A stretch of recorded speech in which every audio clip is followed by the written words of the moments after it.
Good morning, guys, or whatever time you're watching this. So, moving forward, last class we talked about solving equations using factoring. Now we're going to talk about solving using the square root property. So, solving means finding the x that makes the equation 0. Almost always have two answers. Sometimes they do have one. First way of solving is factoring and using the zero product property. So, if you remember, we want to multiply this -8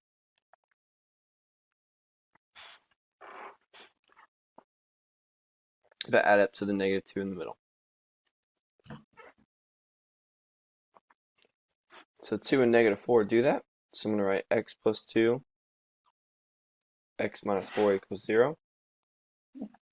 And I solve each individual part.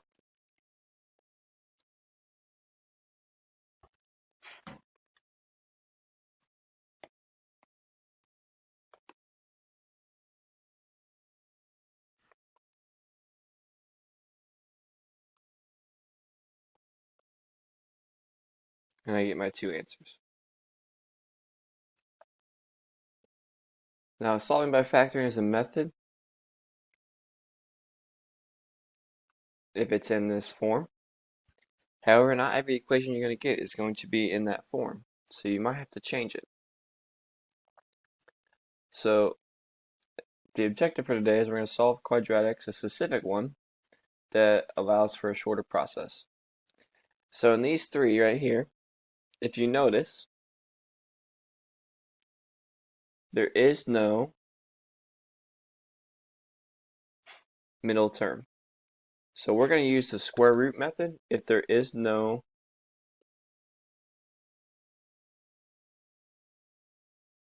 just plain old x by itself, so bx present.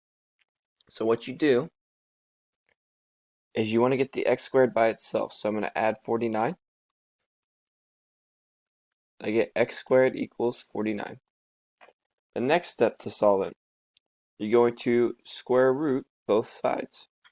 Now if you type this in on your calculator, you're just going to get 7.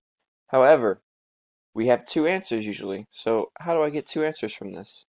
Well, the answer is +7 or -7. Here's why this works, because if I did -7 squared, I would get 49. Also, if I did 7 squared, I would get 49, and that's what I'm after. So that's why it's plus or minus. So if you use the square root sign, you plus or minus your answer. It's the same way here. I'm going to add 36 to the other side, square root both sides. I get plus or minus 6.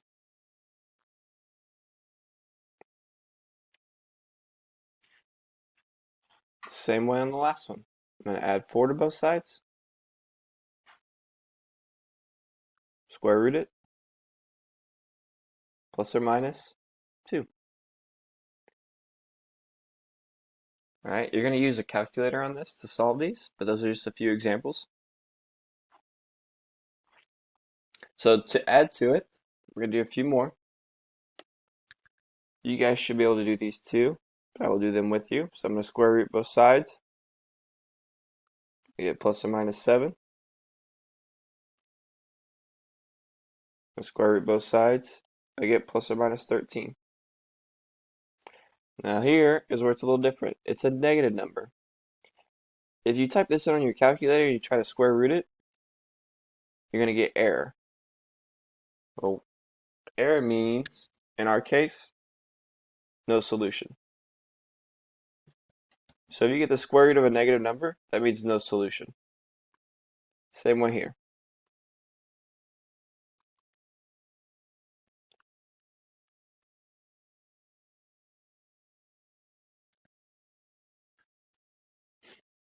So just keep that in mind. If you get x squared equals a negative number, it will be no solution.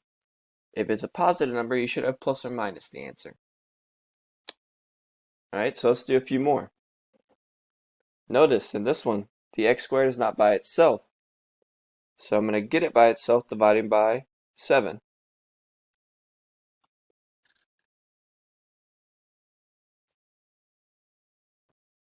Now I can square root both sides.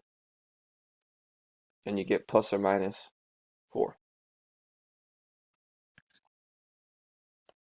It's the same way here. Divide by -3.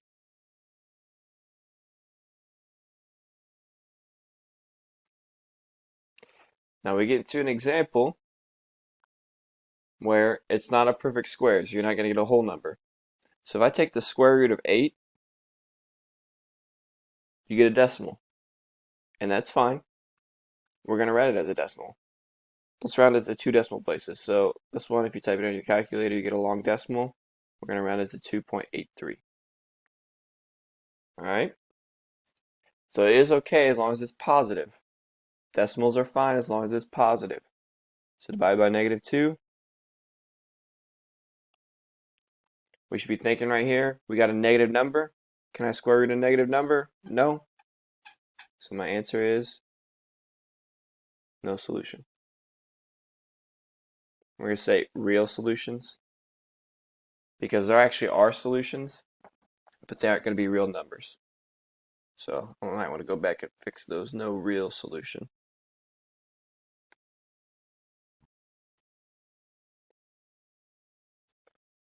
And that's what you want to write, no real solution.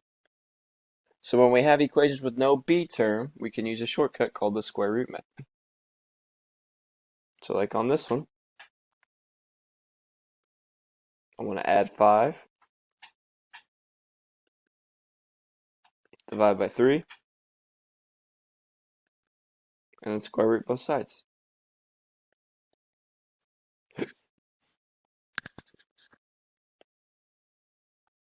Same way here, add 19,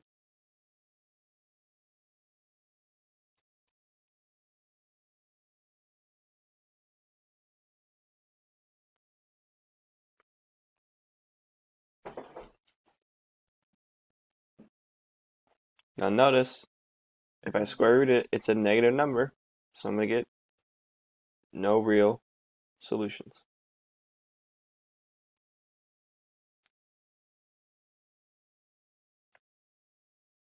Last one, add 125, divide by 5, and square root both sides.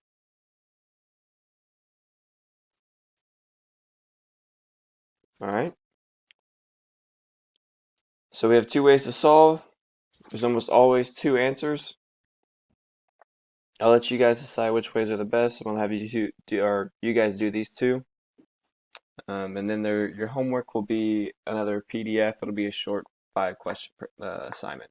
Alright? If you have any questions, please send me an email. Get a hold of me anyway because I have all day. And I will answer questions. Have a good day, guys.